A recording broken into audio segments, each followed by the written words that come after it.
where I've had the most success in my career is, building rapport with somebody on another team, and just getting friendly enough to the point where there's trust and there's an interest in helping each other out, right?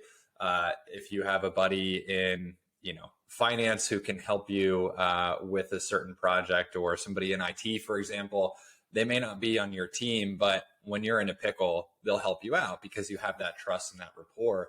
It's the same thing when it comes to actually really building out partnerships and baking it into a culture.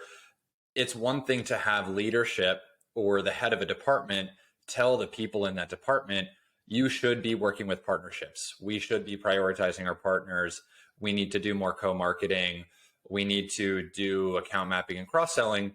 But that doesn't mean everyone's just going to follow and drop what they have to do on a day-to-day basis, right? They have their own jobs, their own responsibilities, their own goals. They may not be, aligned 100% with what the partnership's goals are.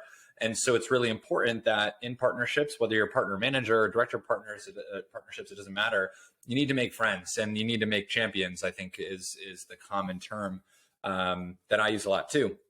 If you don't have a champion or two in each department, then it's really hard to get things moving, because ultimately that champion, that person that's more of, kind of like a buddy at work, they're going to put a little extra time into it, right? They're going to hear you out a bit more. They'll spend more time with partners, learning about their software, their solutions, their services, and really trying to execute on the directive from the top down, right?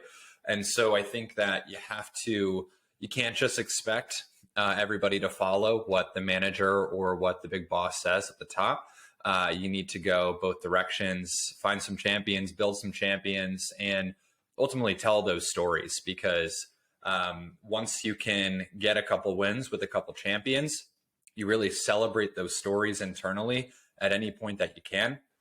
And then that gets more people kind of rallying around the goal.